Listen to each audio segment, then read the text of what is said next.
That evening, I was trying to steady my mind after a long day packed with plans for the week ahead. Suddenly, the phone beside my hand lit up with a message that froze me in place. I am Colleen, 32 years old, someone who has spent years trying to claim even a small space in the family I was born into, yet never truly belonged to. I opened the text from Mom with a faint hope that their anniversary celebration might finally be the moment we closed the distance between us. That hope disappeared the moment the words appeared on my screen. No deadbeats allowed at the party this year. Only your sister and her family are invited. There was no explanation and no hesitation, only a blunt rejection that reminded me my efforts had never held any real value in their eyes. I remained still for a long time, not because the message shocked me, but because I had grown far too familiar with being pushed out of everything that should have included me, even though it still managed to hurt in its own quiet way. They had no idea I had spent months preparing something meaningful for their celebration, hoping for one chance to be acknowledged. They also did not know that everything I had built in silence had grown strong enough to change the story completely. 1 week after that message, the daughter they casually labeled a deadbeat was the one hosting the largest family gathering at a beachfront villa they never imagined I could own. And then a certain party collapsed in the most uncomfortable way, leaving nothing but awkward glances scattered across the room. What do you think about the way they treated me? Stay with me and share your thoughts in the comments, because what comes next might make you reflect on your own family too. The early years offered more quiet lessons than I ever expected to carry into adulthood. Those lessons began forming long before I understood how deeply they would settle into my sense of belonging. Growing up, I recognized patterns that shaped the dynamic in our house, even though I could not yet articulate why I always felt like the background figure in a family portrait centered around my sister Lauren.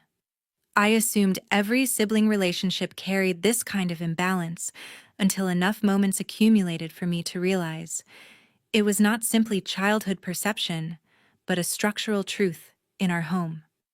Mom enrolled Lauren in every class she could find, filling afternoons and weekends with activities that gave them endless conversations.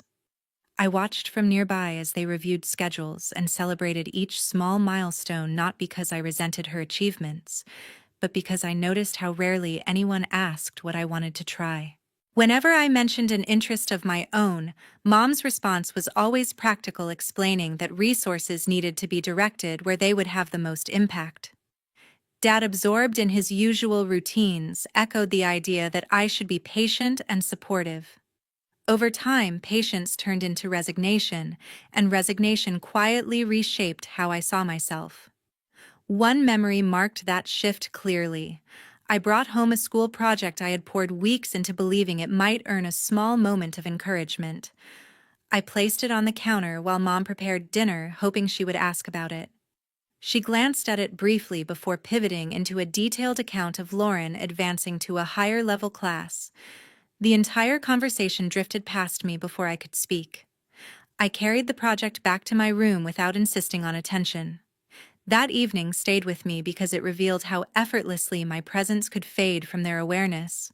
Years later, during one of Lauren's school events, Mom and Dad moved around her with an energy I rarely saw directed my way. I sat on the stairs, adjusting my backpack, listening to their excitement, and understood that I had been assigned a quieter role long before I noticed the shift. There was no hostility in the air, only a lack of curiosity about who I was becoming. That absence created a divide that widened throughout high school, not through conflict, but through understanding. Lauren thrived on the path they paved for her, while I learned to navigate life with minimal expectations. The turning point came one evening when I overheard Mom telling Dad that Lauren's achievements helped the family's image. The implication was sharp enough to settle deeply. In that moment, I decided to stop waiting for recognition. If I wanted a life that felt like my own, I would have to build it without expecting my parents to notice. That realization became the foundation for the independence I later relied on, shaping the distance that eventually gave me room to grow. When I stepped into adulthood, I quickly realized that leaving home did not magically erase the imbalance that had shaped most of my early years. I moved away from Long Beach because I needed to build something that belonged only to me, even if I did not yet know what that would look like. I took a job in the hospitality field, a position far below anything impressive, yet it was the only offer that did not require a referral from mom or dad. I accepted it because I wanted the chance to prove that my value did not have to come from family approval. My first months were brutally demanding. I worked at a small coastal inn that struggled to keep enough staff on any given week, which forced me to learn every task from laundry management to late-night guest issues. The hours stretched endlessly and the pay barely covered rent, but I stayed because each shift taught me something that felt useful. I began to recognize patterns in guest behavior, especially the subtle details that determined whether they felt welcomed or overlooked. Those observations started shaping the way I approached every interaction, and I slowly discovered that I had a talent for anticipating needs before people voiced them. During that period, I returned home only for major holidays. Each time I walked through the front door, Mom greeted me with a brief nod before asking a series of questions about Lauren, as if she could not maintain a conversation without steering it back to my sister. I often answered politely, but the exchanges left a quiet ache that lingered long after I drove away. I tried not to resent the predictability of it, yet it reminded me that nothing had changed in the family dynamic. Those visits encouraged me to focus on creating stability for myself instead of hoping for emotional space that never existed. While I continued learning the basics of hospitality, unexpected opportunities appeared. The inn occasionally received guests who struggled with last-minute travel problems. I became the person they turned to because I remained calm when situations escalated. Some guests asked for my direct contact whenever they returned to town because they trusted my judgment. That trust gave me more responsibility, and soon I was coordinating guest accommodations during busy seasons. I handled complicated scheduling high-maintenance clients and unique requests that required careful planning. Those experiences sharpened skills that would later become the foundation of my career. Eventually, I realized that I enjoyed understanding what made people feel at ease in unfamiliar places. I watched how small gestures transformed stressful travel into memorable experiences. That realization pushed me to explore vacation rental management since it allowed greater creativity and independence. I spent evenings researching guest preferences, maintenance planning, and pricing strategies without telling my family. I wanted to reach a point where I could present my achievements without feeling overshadowed by anyone else. The more I learned, the clearer it became that I thrived in environments that rewarded consistency and emotional intelligence. I stopped comparing myself to Lauren because the comparison no longer mattered. It had taken years to understand that approval from mom or dad could not be the measure of my success. That understanding grew stronger each time I solved a problem without assistance, or calmed a frustrated guest with thoughtful communication. My work started reflecting a confidence I had never shown at home. As I moved deeper into the industry, I sensed that a shift was coming, even though I could not define it. The long days felt less discouraging once I recognized that I had options beyond surviving paycheck to paycheck. Those moments marked the beginning of a transition that would eventually lead me to opportunities none of my family could imagine. I felt the ground beneath me begin to steady, and for the first time since childhood, I sensed a future shaped by my own choices, rather than the limitations that had followed me for so long. That summer marked the moment everything shifted in a direction I had not prepared for, although the lessons that followed shaped every decision I made afterward. I had been working on a small project with a local partner who promised to connect me with a steady stream of short-term rental clients.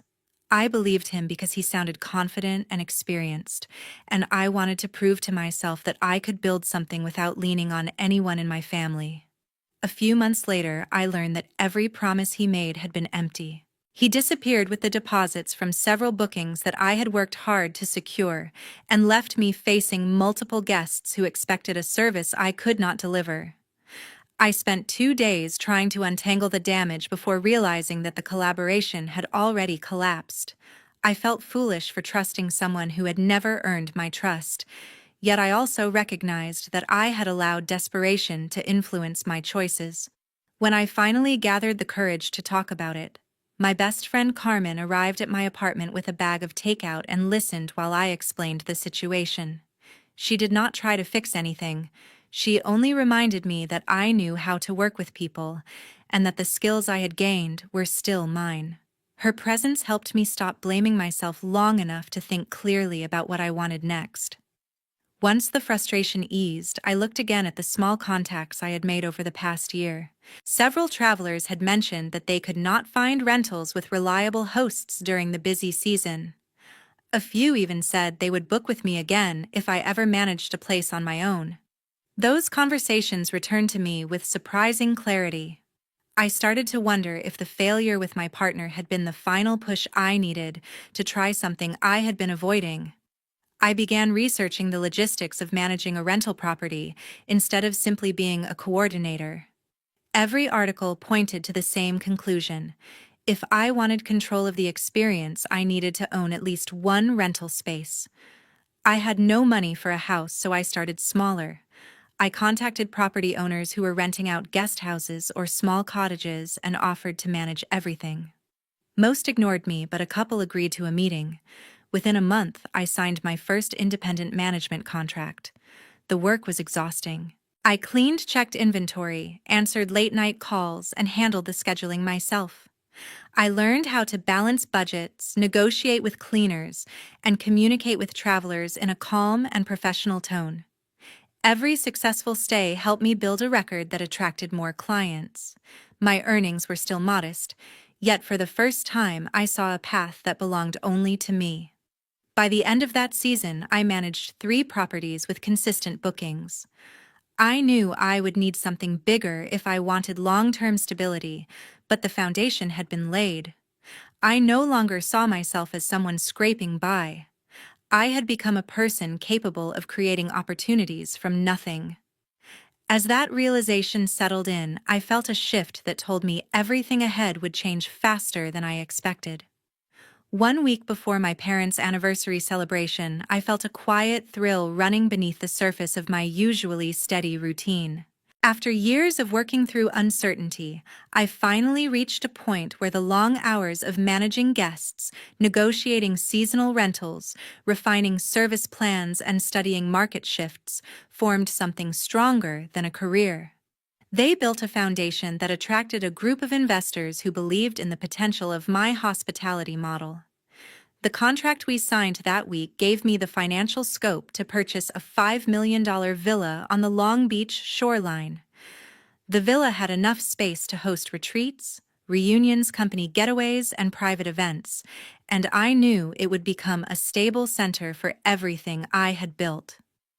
I wanted to announce the news during the anniversary celebration because I believed the timing held meaning. Mom and Dad had never seen my work with clear eyes yet. I hoped that presenting my accomplishment in front of our extended family might bridge a distance that had shaped my entire life.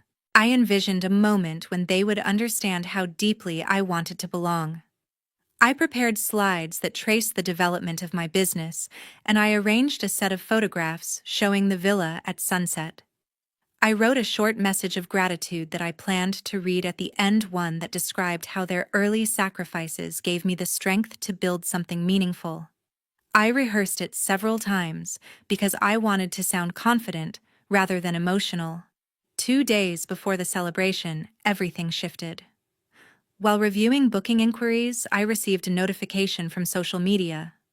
Lauren had posted a photograph of her family standing beside a set of shopping bags filled with decorations.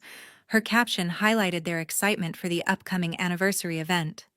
The tone implied a shared effort, as if the entire family were participating, yet the content made it unmistakably clear that I was not included. Dozens of comments from relatives applauded the preparation, assuming the event was a group project. The knowledge that no one questioned my absence created a familiar tightness in my chest. I tried to continue working, but a message arrived from Mom. Her words erased the possibility of misinterpretation. She wrote that the house did not welcome anyone who had not proven useful to the family. She added that only Lauren and her children should attend. The phrasing felt cold, and the abruptness carried an echo of moments I had tried to overcome. I read the message several times, hoping the meaning might soften, yet the intent remained sharp. I placed my phone on the table, attempting to steady my breath, and I felt the anticipation that had filled me for days sink beneath a heavy wave of disappointment. My original plan depended on their willingness to listen, and without that, the meaning of the announcement disappeared. I needed a different approach, one that came from confidence rather than longing. I opened my laptop and studied the photographs of the villa again. The shoreline extended behind the property like a quiet promise, and something inside me settled. If I wanted to build a future without the weight of their judgment, this was the moment to begin. I contacted every relative who had supported me in small ways over the years, and I invited them to a gathering at the villa on the same day as the anniversary celebration. I hired a local team to assist with catering, lighting, and setup. I developed a new version of the presentation that focused on resilience rather than approval. My goal was no longer to earn recognition from Mom and Dad. My goal was to acknowledge my own progress and create a space where people saw me without the shadow of comparison. When I finished the final arrangement, I felt calm for the first time in days. The decision changed the direction of the week, yet it also revealed a part of me I had hidden for too long. The villa was no longer only a business asset. It became a symbol of a life I built through persistence, rather than permission. The morning carried a quiet sense of resolve, and I felt ready for whatever needed to be done. I began by sending personal invitations to Aunt Evelyn, who had always shown a gentle curiosity about my work, and to Uncle Felix, who never hid his frustration when the family dynamic tilted too obviously toward Lauren. I included a short message in each invitation, not to explain myself, but to let them know the gathering at my villa would be a place where everyone could simply enjoy one another without the pressure of old patterns. Within an hour, my inbox filled with replies. Their enthusiasm surprised me, although a small part of me recognized the undercurrent of dissatisfaction that had lingered for years beneath polite conversations during family events. Several cousins confirmed they would come, and one even mentioned that she felt relieved to have an alternative to the usual anniversary celebration hosted by my parents. I sensed a shift that had nothing to do with the villa, and everything to do with the way people had quietly tired of the hierarchy that shaped so many gatherings. Throughout the day, I coordinated the final preparations. I booked a local chef who specialized in small private events and understood how to create an atmosphere that felt both intentional and warm, without turning the evening into something overly formal. I reviewed the seating plan to ensure that conversations could unfold with ease. The villa had enough space to accommodate everyone comfortably, so I focused on details related to flow rather than spectacle. I met with the service team to discuss timing and logistics, keeping the emphasis on smooth transitions rather than elaborate displays. I wanted the gathering to feel alive, in a way the traditional anniversary dinner never did. News of the upcoming event traveled through the family faster than I expected. It started with a message from a distant cousin who casually mentioned that Lauren seemed unusually curious about my whereabouts. I brushed it aside until another relative contacted me with a similar comment. By late afternoon, it became clear that Lauren had heard about the preparations and reacted in a way that mixed confusion with irritation. Nobody used those exact words, but every hint pointed in that direction. It was not difficult to imagine how she interpreted the idea of a second gathering on the same day as my parents' anniversary celebration. I knew she would assume it was a challenge to her importance within the family, even though my intention centered on something entirely different. My phone rang in the early evening and the caller ID displayed her name. I watched the screen as it vibrated, aware that answering would pull me into a conversation filled with questions I had no intention of validating. The call continued for a long moment before it finally stopped. A message followed, though I did not open it. I set the phone aside because the direction I had chosen required distance from the dynamics that had shaped so much of my life. Silence felt like the first boundary I had established in years, and I held onto it with unexpected steadiness. As the sun lowered, I walked through the villa with the small team assisting me that day. Their progress impressed me. The dining area was nearly complete with arrangements that encouraged people to move freely and talk without feeling separated by formality.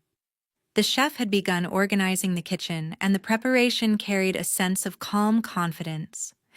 Everything suggested an event crafted with care rather than a demonstration of status.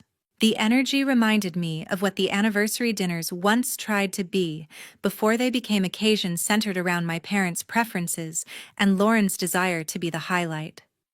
By the time the final checklists were completed, I felt a quiet certainty settle in. The gathering forming around me was not a reaction to exclusion. It was the natural continuation of the life I had built on my own terms, shaped by the people who genuinely wanted to show up. The preparations reflected something deeper than celebration. They carried the promise of an entirely new beginning. The evening of my parents' anniversary arrived, and the villa filled with voices that blended curiosity, surprise, and a warmth I had not felt around family in years. Guests stepped inside with expressions that revealed more than words could.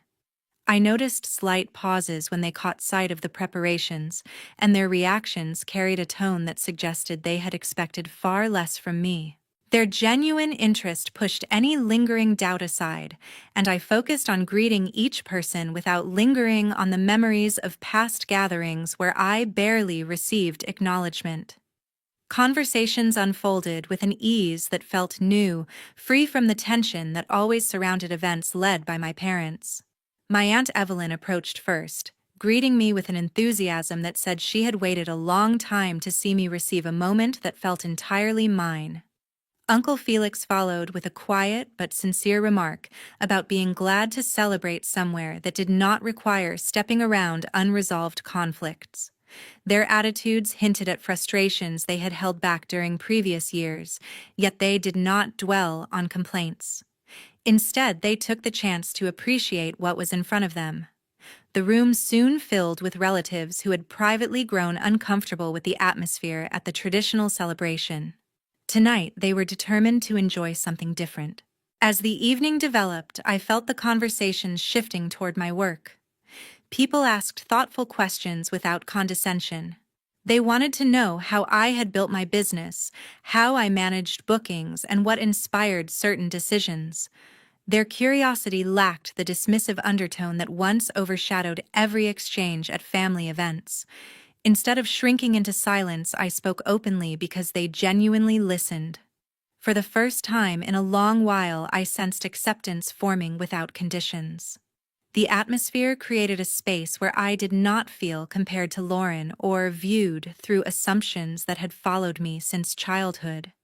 Halfway through the gathering, a notification appeared on several relatives' phones. It came from Lauren's public Facebook page. She had posted a picture from her own event and included a caption that read, "Some people love pretending they're successful. Borrowed villas don't change who you really are." The comments spread quickly among the guests, and a noticeable shift followed. Murmurs rose, not directed at me, but at the pettiness of the remark. A few cousins exchanged unimpressed looks, questioning why Lauren chose to broadcast hostility in a moment that should have belonged to our parents. What surprised me was how few people entertained the accusation. They knew enough about my progress to dismiss the suggestion that anything here was borrowed. The criticism Lauren intended for me only revealed more about her behavior. It created an unintentional contrast between both gatherings. While her celebration became overshadowed by negativity, mine continued with comfort and steady conversation. A distant relative mentioned that people at my parents' event seemed unsettled by the tension surrounding Lauren's attitude. Another said the atmosphere there felt more like a performance than a celebration. Their comments were not meant to flatter me. They described impressions formed from observation rather than sides taken out of loyalty. Shortly after the post circulated, my phone rang. It was Dad. His voice carried agitation when he said, "Don't ruin our day." I listened to the words without reacting. The call represented expectations that no longer had influence over me. I let the phone return to silence because the evening was not about conflict.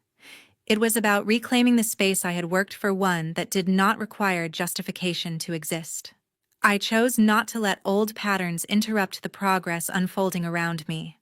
As the night settled, conversations deepened without turning heavy. People stayed longer than expected, and their presence felt sincere rather than obligatory. No one compared me to Lauren. No one questioned my decisions. They simply enjoyed the environment created by effort that had gone unnoticed for far too long. I realized the gathering had become more than an alternative celebration. It marked a shift that had taken years to reach, where validation came not from approval, but from the freedom to exist without apology. The morning unfolded with a tense quiet that felt heavier than the warm light slipping through the villa's tall windows. When I stepped onto the terrace, Mom and Dad were already standing near the railing, as if they had marched straight in with nothing but indignation driving them forward. Their expressions carried a familiar mix of disappointment and superiority that once struck me deeply, although it no longer held the same power. Mom spoke first in a clipped tone that belonged to her most judgmental moods, insisting that my gathering had humiliated them during their anniversary celebration. Dad added that I had selfishly overshadowed a day that belonged to them, which framed me again as a disruptive presence instead of a daughter.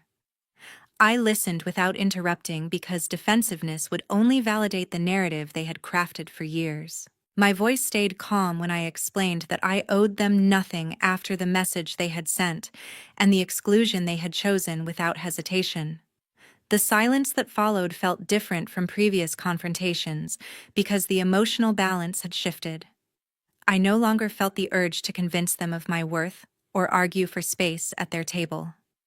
I only stated that I was choosing distance for the sake of my own peace.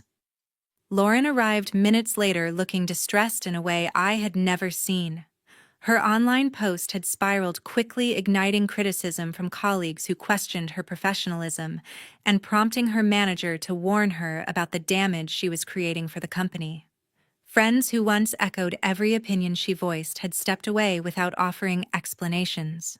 She attempted to shift the responsibility toward me, yet the consequences belonged fully to her choices. When she demanded support, the words stumbled because she sensed that I had no intention of accepting the familiar burden again. Several relatives joined us outside shortly after, though their presence carried warmth instead of conflict. Aunt Evelyn spoke gently about how long the extended family had recognized the pattern of favoritism, and her sincerity softened the moment. Uncle Felix added that the atmosphere at my gathering had reminded them of what family could feel like when generosity guided the room instead of judgment. Their statements created an undeniable contrast that Mom and Dad could not ignore. They exchanged a look filled with discomfort because the loss of respect had become visible rather than implied. My resolve felt grounded as I took a step back from the conversation, choosing a life free from the emotional turbulence they had normalized. Their disappointment no longer felt like a burden I needed to carry. The villa remained bright behind me, while the path ahead felt broader than anything I had known within this family's orbit. I learned that distance can be an act of courage when repeated harm has worn down every effort to stay. Love cannot thrive where respect is absent, and peace cannot exist where loyalty is demanded but never reciprocated. Walking away from unhealthy ties is not abandonment, but a declaration of self-worth. Sometimes the greatest transformation begins the moment we stop chasing roles that others refuse to let us grow into. Thank you for staying with me through this journey. If any part of my story echoes something in your own life, I would truly appreciate hearing your thoughts. Share your perspective in the comments because your voice may help someone who feels alone in similar struggles. If you would like to follow more stories about resilience and self-discovery, I invite you to stay connected and join me for the next chapter.